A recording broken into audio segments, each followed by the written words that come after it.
My sister, who said I could never afford my own place, secretly changed the locks and moved into my newly bought apartment. She claimed she needed to calm her mind after the divorce, as if I would agree. I am 26, and for the first time in my life, I had something that was mine. Not rented with 3 roommates, not crashing at my cousin's place while trying to make ends meet. My apartment, my name on the lease, my blood, sweat, and a whole lot of late-night YouTube tutorials in the fresh white paint on the walls. And I was not even trying to be fancy. I just wanted something clean, something mine. I had spent the last 4 months pulling double shifts, working weekends, skipping dinners, and pretty much ghosting my social life just to be able to close on this one-bedroom place a few miles outside the city. It was small, older, and needed work, but it was quiet. And it was mine. Did I mention that already? I probably did. Because you do not forget the first time you put your hand on your own doorknob, turn the key, and know there is no one on the other side but you. But let me back up. You need to understand the family dynamic first, otherwise what happened will not make sense. Or maybe it will make too much sense. I grew up in a house where the loudest person got their way. My dad was not in the picture. He left when I was in middle school and barely looked back. So it was just me, my older sister Emily, and our mom, who somehow decided Emily was the second coming of Cinderella. Except instead of doing chores, Emily got excuses. Always. Every bad grade, every tantrum, every breakup. She is sensitive, Mom would whisper. She is going through a phase. For 15 years straight. Emily was 5 years older than me and had the confidence of someone who never got told no. I used to think she was cool when I was a kid. She wore makeup and always smelled like vanilla perfume and blasted music in her car like she was in a movie. But once I hit high school, something shifted. She started talking to me like I was her annoying little servant. Bran, grab me a soda. Bran, do the dishes, or I will tell Mom you scratched her car. Bran, do not be such a weirdo. When I told my mom, she would say the same thing every time. Just let her be. She is under a lot of pressure. I never figured out what the pressure was exactly. She dropped out of college halfway through her first semester, spent a few years hopping from one temp job to another, then married a guy named Rick who wore sunglasses indoors and thought sarcasm was a personality. Meanwhile, I was the one who stayed quiet. I did well in school, got into a decent community college, and took night classes while working full-time at a logistics warehouse. It was not glamorous, but it paid. And over time, I moved up from unloading trucks to team lead. Nobody gave me anything. I clawed for every promotion, every dollar, every inch of progress. I was used to hearing no and turning it into watch me. That is probably why Emily hated it when I bought the apartment. I was not loud about it. I did not throw a party or post it all over social media. But I did bring it up over dinner at Mom's one Sunday. She was microwaving something while Emily scrolled on her phone, and I casually said I close on my place this Friday. Finally. Emily did not even look up. Did not think you could afford anything with those wages? I did not reply. I just smiled. Mom, to her credit, said, "That is wonderful, Brandon. I am so proud of you." But her eyes flicked toward Emily like she was worried how she would take it. Emily let out this half-laugh, half-snort and said, "Well, I hope you like plumbing problems and loud neighbors. You know how those starter places are." That was her way. Anything good happening to someone else was an attack on her. And when things got worse with Rick, when the fights became louder and then suddenly stopped because Rick was gone, Emily's bitterness grew teeth. She moved back in with Mom for a few weeks, which everyone knew would be months. She took over the living room, spread her stuff across the floor like she owned the place, and started making these pointed comments about how some people did not understand how hard life could get. I stayed out of it. I had my place to focus on.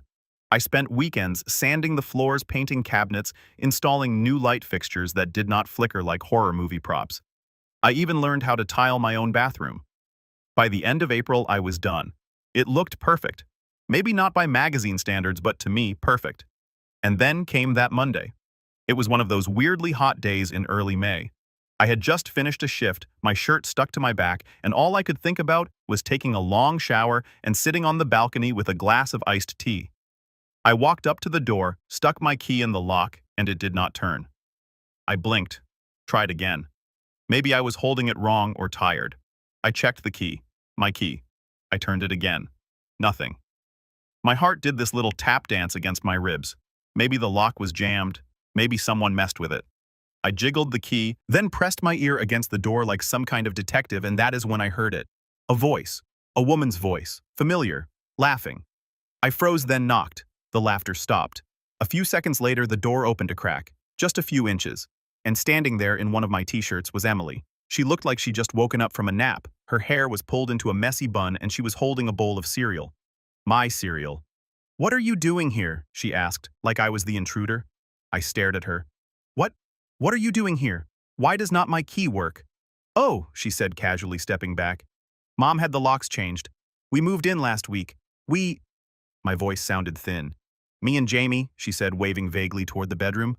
"My son. You know, the one you barely see? It has been a hard time for him, Brandon." "Emily, this is my apartment." She gave me this look like I just told her the earth was flat. "You are young. You will bounce back. Jamie needs stability right now." I did not even register half of what she said. My eyes were scanning the room.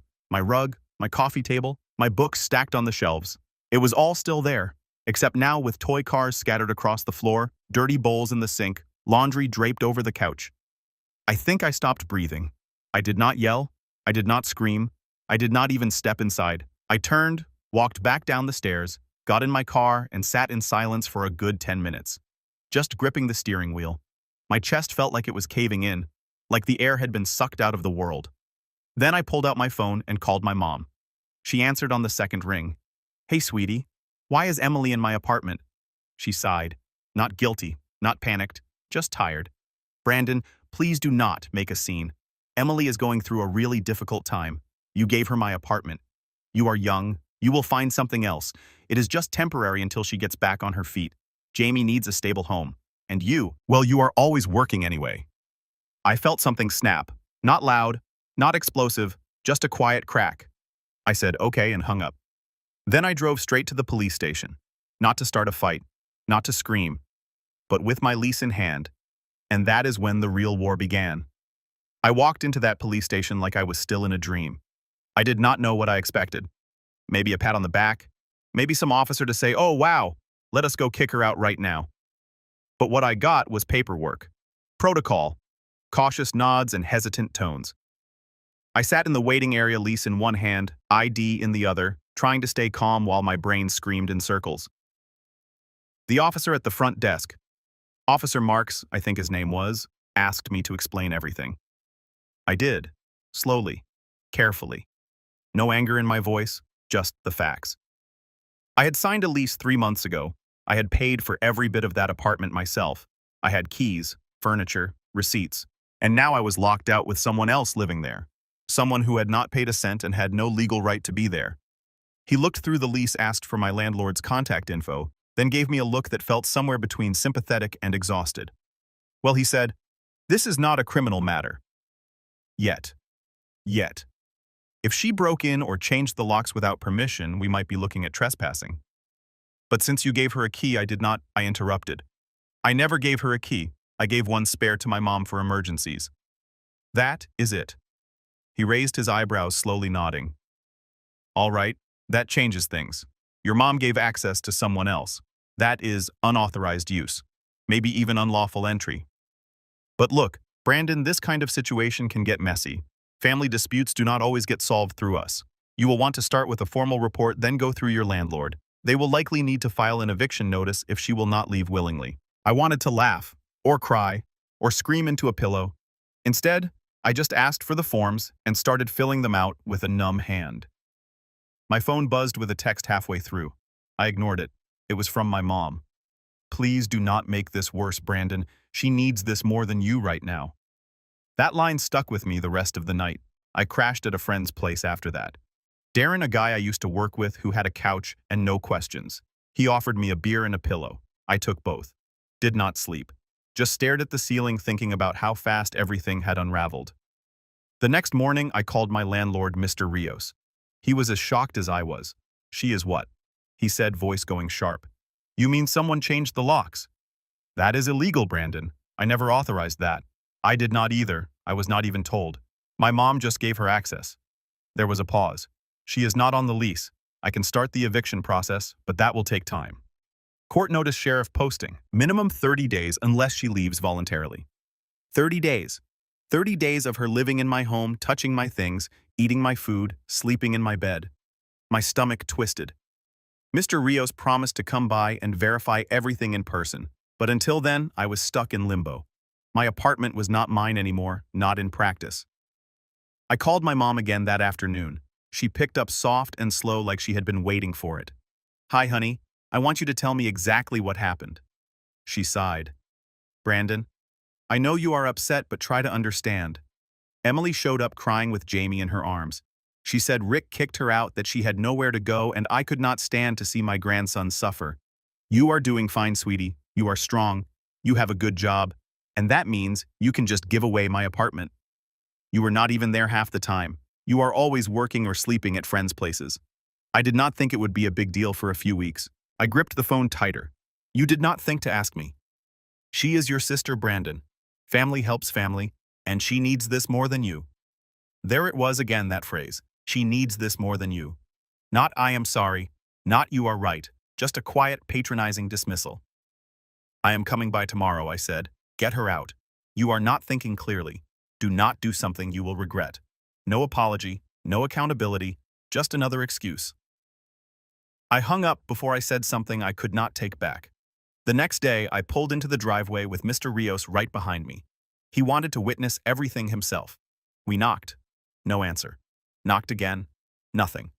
Finally, he used the master key he still had, but it did not work. The locks had been fully changed. Mr. Rios stepped back, rubbing his forehead. Unbelievable. We had no choice but to post a notice on the door, an official warning that the tenant of record me had reported unauthorized occupancy and that legal eviction proceedings had begun. I took a picture of the notice and sent it to both Emily and my mom. Neither replied. But later that night, I saw the paper crumpled in a trash can photo posted on Emily's private Facebook story when I was not supposed to see. The caption, "He thinks this little note scares me. Try harder, baby brother." I stared at that screen for a long time. That was when something inside me shifted. It was not just anger anymore. It was something colder, deeper. A few days passed with radio silence. I did not hear from either of them. Mr. Rios filed the eviction paperwork, and I waited. I floated between friends' places and spent every spare moment either at work or researching tenants' rights, lease protections, and how long I might have to wait for this circus to end. Then came the kicker. I got a notification from my bank, a $120 charge at a home decor store I had used before, followed by another $200 at a furniture outlet. Then groceries, then a delivery service, all charged to my card. I froze, dug deeper, realized I had never canceled the spare card I had left in a drawer at the apartment, the one I had not used in months. Emily had found it. I called the bank, froze the account, and disputed every charge. Then I called my mom. Again. This time I did not even say hello. She is using my card now. A pause. Then I am sure it is just for necessities. She would not do that maliciously. She bought a standing mirror and a wine rack. Silence. "I am reporting this," I said to the police. "You would send your own sister to jail." "She is not acting like a sister." That night I did report it. I showed them the bank statements, the Facebook story, the lease. Officer Marks took notes and promised to escalate it. They could not arrest her yet, but they added it to the case. It was starting to look a lot more like fraud. Still, nothing changed. Emily stayed. The eviction court date was weeks away. I was losing sleep weight and what little faith I had left in family. Then about 2 weeks later, I got a call from a number I did not recognize. "Hello, is this Brandon Harper?" "Yeah, this is Ms. Kessler from the Family Department of Child Protective Services. We would like to speak with you about a guardianship inquiry filed in your name for a minor, Jamie Harper." I nearly dropped the phone. "What? It says here you applied to assume guardianship of your nephew due to unsafe living conditions in the current home." "I did not file anything." A pause. Shuffling papers. Strange. "The document has your name, your signature, even your ID, although it looks a bit off." They emailed it to me. I opened the file and saw my name signed at the bottom of a guardianship request, but the signature was wrong. My name was misspelled on one page. The photo ID was a cropped scan of an old employee badge I had lost years ago. It was fake. Emily, or someone helping her, was trying to frame me. Whether it was to scare me off, delay the eviction, or paint me as some villain, I did not know. But it was a line crossed so far it was not even visible anymore. I called my mom in a fury. She did not answer. So I went to her house. She opened the door wearing an apron as if this were just any other Thursday. "Brandon, please do not barge in." I held up my phone. She forged my signature on a guardianship request. She tried to make it look like I was trying to take her kid. Her face paled, but only for a second. Then it hardened. I am sure there is a reasonable explanation. There is not. And if you do not help me fix this, you are going down with her. Her lips tightened. She opened her mouth to speak, then stopped. Closed it. I waited. And then she said in the coldest tone I have ever heard from her, "You always resented her. Do not pretend you did not. Maybe she is not perfect, but at least she never abandoned her family." That was the last thing she said before shutting the door in my face. And that was the moment it all shattered. The loyalty, the guilt, the idea that maybe, just maybe, my mom still saw me as her son. She did not. To her, I was disposable, replaceable, a stepping stone for the daughter who needed it more. And that is when I knew I was not getting my home back by waiting. I had to take it back. But I was not going to scream or break windows or throw punches. I was going to do it by the book, by the system they thought I did not understand. And by the time I was done, they would wish they had never touched a single thing that belonged to me, especially the lease, especially the card, especially the name they tried to fake. But before that revenge could begin, before I even set my plan in motion, something happened that I did not expect. Something that changed everything again, and not in a good way. For the first time in my adult life, I stopped showing up to work early. I still got there on time. I was not about to give Emily or my mom that satisfaction, but I stopped clocking in an hour ahead, stopped volunteering for double shifts. The fire I had always had, the hustle, the drive, the constant push to get ahead, had sputtered out like someone poured cold water on it, and I could not fake it anymore. My manager noticed. So did my coworkers. But no one said anything, not yet. I was sleeping on Darren's couch for the third week in a row by then. He never complained. He gave me space, kept things chill, and did not ask questions I was not ready to answer. But I saw the look on his face when I forgot to take the trash out again. When I left my laundry in the washer too long. When I barely said a word during a whole dinner. I was unraveling quietly, slowly. The eviction hearing was scheduled for 2 weeks out, but every day dragged like molasses. Meanwhile, Emily was living it up in my apartment. Her Instagram had gone from quiet divorcee vibes to full-on influencer energy. Photos of her cozy new space, my apartment, Jamie eating cereal at my kitchen island, still my cereal, and a post that almost made me throw my phone across the room. Sometimes life surprises you with a fresh start. Thank you to everyone who supported me when I had nothing. I was blocked from viewing it, of course, but people talk. Screenshots get shared. My cousin sent it to me with a simple text. I did not respond. I could not. The weight of everything pressed on me. The betrayal, the silence, the fact that my own mother had not even called to check if I was okay. Not once. Not after the fake guardianship filing. Not after the charges on my card. Not after she slammed the door in my face. I started having dreams about keys. I would be standing at a door sometimes, my apartment, sometimes my childhood home, and no matter how many keys I tried, none of them worked. The locks would melt, twist, or vanish entirely. And I would wake up drenched in sweat, heart pounding on a couch that was not mine. That was rock bottom. Not dramatic, not loud, just a quiet, steady erosion of everything I had built. And then one morning something small shifted. It was Darren. He was sitting at the kitchen table, sipping coffee, flipping through a tablet, and he glanced up at me. "You still got that drill?" I blinked. "What? The power drill. You let me borrow it when I moved in. Still works like a beast." "Yeah." "What?" He nodded toward the tablet. "My landlord is letting me redo the shelves in the laundry room. Said I could put in some custom ones if I supply the labor." "You in?" I did not answer right away, but something about the way he said it, like it was normal, like I was not a ghost. "Sure," I said. "Why not?" It took us all of an hour. Basic install, but it felt good to do something, to hold tools again, to measure and cut and sand. My hands remembered the rhythm even if my heart was still playing catch-up. The next weekend we tackled his bedroom closet, then his kitchen backsplash. Darren kept finding excuses to bring me into projects, and I did not fight it. I did not talk much, but I showed up. I worked, and slowly something started to come back. Darren noticed. One night over takeout, he said, "You ever think about doing this full-time? What handyman stuff, repairs, installations? You are good at it, man." I shook my head. "Nah, that is just side stuff. Why not?" "You got a knack. You are detail-oriented. You do not cut corners. Half the guys on Craigslist do not even bring a level.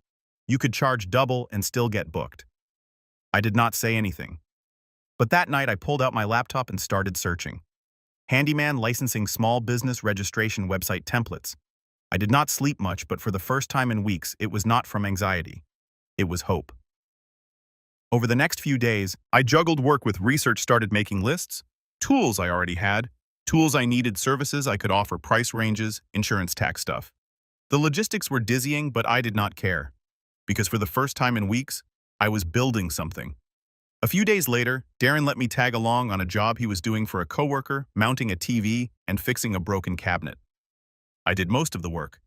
Darren watched, cracked jokes, offered beer after. The coworker tipped us both. "You are a pro," he said. "You do this full-time." I did not lie. Not yet. That night, I bought a domain name, harperfixit.com. Simple, clean, professional. I made a basic logo, set up an email address, and started working on a one-page site. Nothing fancy, just enough to look legit. I signed up for a few gig apps, threw my profile on TaskMatch, and waited. 2 days later, I got my first booking. Some woman needed her garage shelving reinforced. I showed up early, tools in hand, and did the job in an hour. She tipped me $40 on top of my rate and left a 5-star review. I stared at that review like it was a trophy. Not because of the money. Though, yeah, that helped. But because it was validation. Proof that I was still me, even after everything. That I could still provide value, still build. Word spread slowly. A few more jobs came in. I updated my site, got business cards printed. Harper Fixit became more than just a name. It became my way out. And through it all, I kept things quiet. No posts, no texts to my mom, no comments on Emily's nonsense. I did not try to justify myself to the family group chat that had gone oddly silent since everything happened. Let them think I was broken. Let them think I was licking my wounds in some basement. I was building, planning, and I was not just getting my apartment back anymore. I was getting my life back. But the next twist that came out of nowhere. It was a Saturday afternoon when I got a message on the Harper Fixit contact form. The name listed Rick. Yeah, that Rick. Emily's ex. The subject line just said job inquiry. Need help with garage conversion. I stared at the message for a full minute. Then I read it again. Hey, not sure if this is the right Brandon, but if it is, I need some work done. Converting my garage into a home office. Saw your site through a neighborhood group. Let me know if you are available. Also, sorry about everything. I heard what happened. I did not even know how to process it. Why was he reaching out? And what did he know? I did not reply right away. I thought about it for a whole day. Then I typed a response. Hey, Rick. Yeah, it is me. Let us talk. We scheduled the call. 5 minutes in, I realized he was not the same guy Emily had painted him to be. I am not here to pick sides, he said. But I thought you should know Emily's version of things is not exactly the truth. No kidding. He hesitated, then added, she told her new boyfriend that you kicked her out of your own apartment to punish her. Said you were jealous of her being a single mom and wanted to prove a point. I laughed a short, humorless bark. I did not even know she had a boyfriend. Yeah, they met last month. He does not know the half of it. That stuck with me. Emily was spinning stories, crafting a whole new narrative about what happened about me while I was quietly picking up the broken pieces. And that is when I knew. I could not just sit back and wait for the eviction hearing. I needed leverage. I needed proof. So I started collecting. Screenshots of Emily's posts, bank records showing the charges on my card, emails with timestamps, photos of the fake guardianship documents. Even Rick offered to write a statement confirming that Emily had bragged about squatting in my place. I saved it all, categorized everything in folders, printed copies, backed it up twice. Because I was not just preparing for eviction court anymore. I was preparing for war.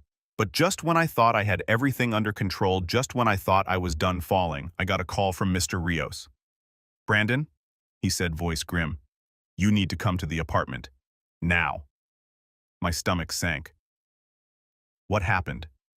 She is not here, but there is something you need to see. I dropped everything and drove over. When I got there, the door was open. The lock was busted. Mr. Rios stood just inside the living room, his face unreadable. I stepped past him and froze. The place was trashed. Furniture, overturned walls, scuffed cabinets, left open, broken glass in the kitchen. My TV gone. So was the microwave and the shelves I installed in the hallway. She had not just moved out. She had cleared the place and left me with the wreckage.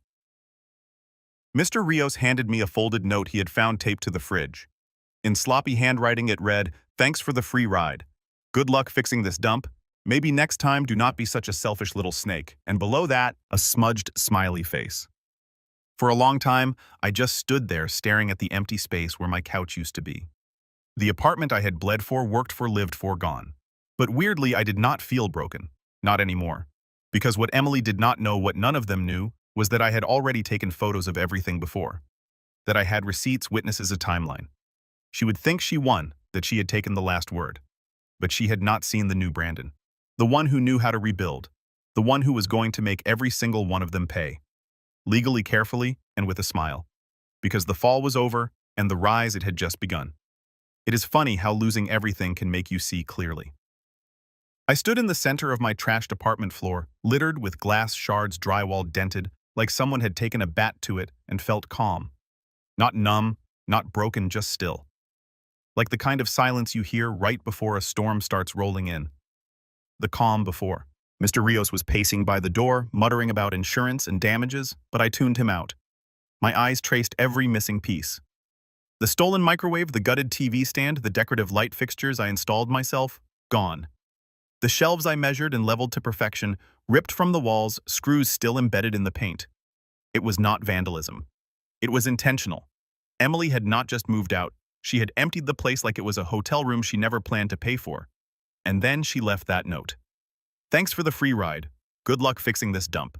She thought that was the final move. She thought she had won. But all she had done was hand me exactly what I needed. Because now I did not just have eviction paperwork. I had evidence of theft, destruction of property, and malicious intent. I had photos of the apartment before and after. I had bank records. I had the fake guardianship filing she tried to sneak under my name. I had Rick, her ex-husband, willing to testify. And more than anything, I had no fear left. No ties, no illusions, no mercy. Once Mr. Rios filed the police report for damages and left to contact his insurance company, I stayed behind. I sat on the floor, bare cold and stained with something sticky I did not want to identify, and started making lists. The kind of lists you only make when you are past the point of heartbreak. Step by step.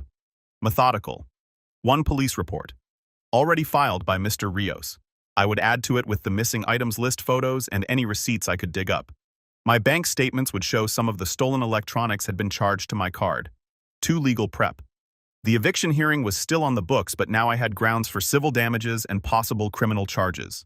I needed a lawyer, not a flashy one, just someone sharp, quiet, and thorough. 3 financial lockdown. All my cards had been changed, my credit monitored. But I ordered a new freeze on any line of credit and flagged my name with the 3 major bureaus just in case Emily tried something again. 4. The guardianship forgery. That needed to be escalated. I had already filed the report with CPS and provided a copy to the police. Now it was time to push. Hard. 5 character witnesses. Rick, Darren, even a few co-workers who knew the timeline. I started reaching out. Not to gossip, not to vent, just to ask for formal statements. Every one of them agreed without hesitation. By the end of the night, I had 5 folders, physical and digital, labeled lease and property fraud and identity theft, financial theft, witness statements, timeline, and evidence. I was building a case. Not just for court, but for everything. Because here is the thing about people like Emily, and unfortunately people like my mother too. They rely on you staying quiet. They feed on guilt, on family ties, on the idea that you will not dare fight back. But I had already fought my way out of the dirt to buy that apartment. Worked double shifts, learned how to tile a bathroom from scratch. I had clawed every inch of success with no help, and now I had nothing left to lose. So I started making calls. The first was to Rick. I need that statement, I said, the one you offered in writing. He did not hesitate. You got it. 2 days later, I had a signed, notarized letter describing everything Emily had told him, how she admitted to changing the locks, laughed about taking over the place, and called me too weak to do anything about it. Rick even offered screenshots of texts she had sent him during the move, bragging about living rent-free and showing Brandon how things work in the real world. That went into folder number 4. Next, I contacted CPS again and pushed the forgery issue. I told them I had proof the document submitted was not only falsified, but part of a larger harassment pattern. I was calm, respectful, but firm. And that is when I got a name, Detective Owens. He was being assigned to the forgery case. I emailed him the entire folder, every file, every photo, every discrepancy in the forged form. Within a day, he replied short and simple, received. This is being escalated for formal review. We will update you shortly. Momentum. I could feel it building. Meanwhile, Mr. Rios hired a contractor to assess the damage. He brought me along to walk through the apartment and confirm what had been taken or destroyed. The contractor whistled under his breath, She ripped out the light sockets too, man, that is spite. That is not even theft. That is just mean. We both laughed, but mine was hollow. Still, I took pictures, measured what needed repair, saved every invoice the contractor sent Mr. Rios.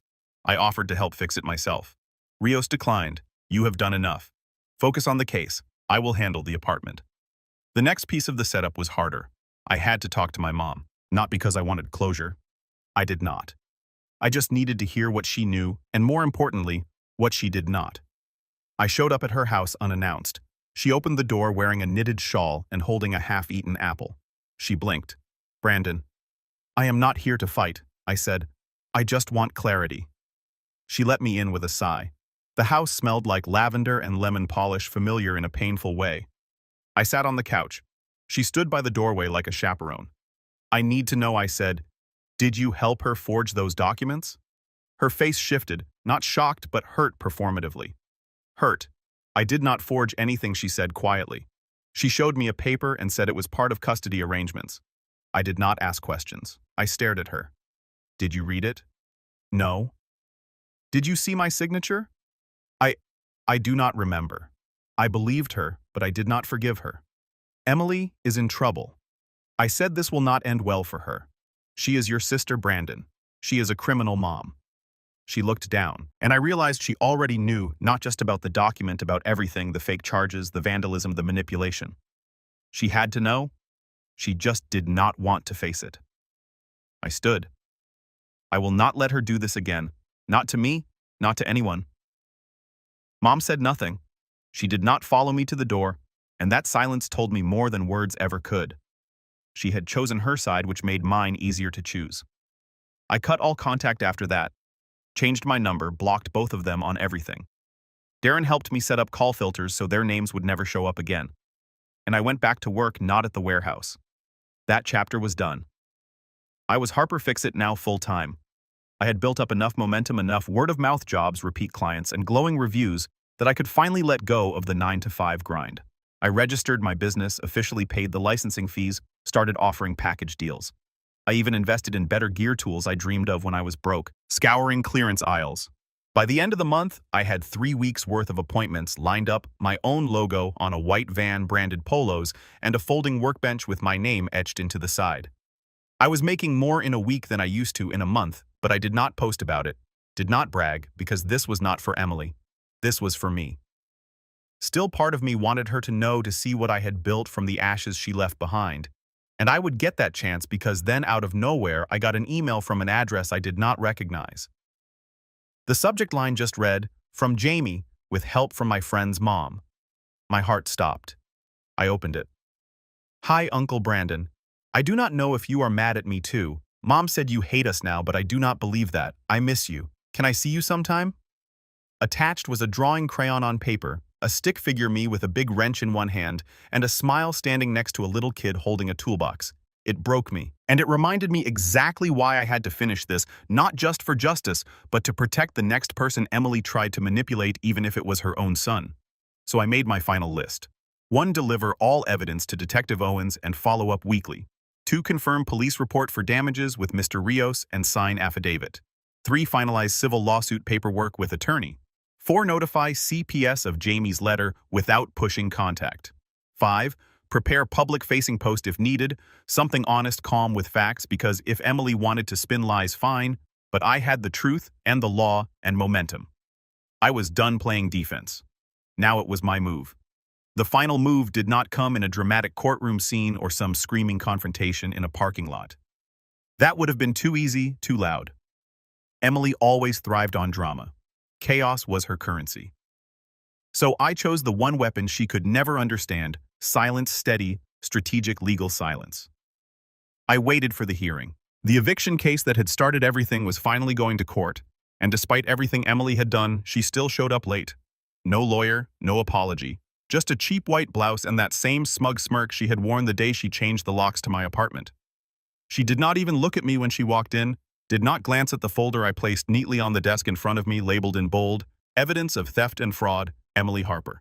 I had everything inside: receipts for the missing electronics, photos of the damage she caused, screenshots of her social media posts, bragging about living in my apartment rent-free. Rick's notarized statement, police reports, the bank fraud paperwork, the guardianship forgery. The judge, a tired-looking woman in her 50s with no time for games, did not need long. After barely 20 minutes, she ruled in my favor. Immediate eviction was granted, retroactively applied since Emily had already vacated. Mr. Rios was awarded damages for the destruction of the property. I was awarded restitution for theft and unauthorized credit card usage. Emily did not say a word. She did not need to. Her face did all the talking. And when the judge asked her if she had anything to add before closing, she finally opened her mouth. He is blowing this out of proportion, she said. It was just family. Helping family. The judge stared at her. That is not what the evidence says, Ms. Harper. This is not a family matter anymore. It is a legal one. That was the first crack, but the real hit came a week later. Detective Owens called me with an update. The forgery of the guardianship request was not just a misdemeanor. It had crossed the line into criminal territory. Emily had submitted a falsified document to a government agency. Combined with the statement from CPS and the falsified ID she used, it was enough for the DA to press charges: fraud, forgery, identity theft.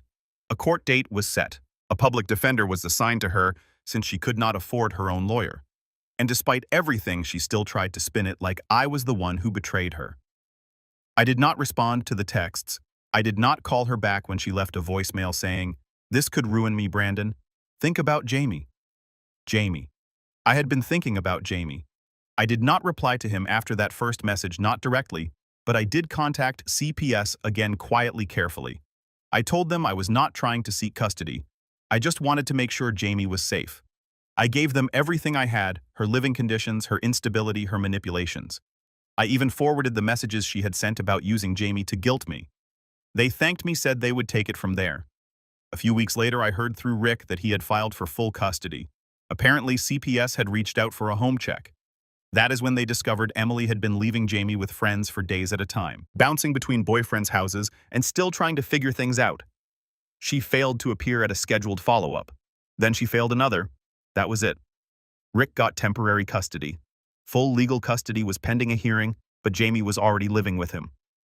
Emily's world crumbling, and she could not stop it. She tried to call me again, this time sobbing into the phone, her voice hoarse.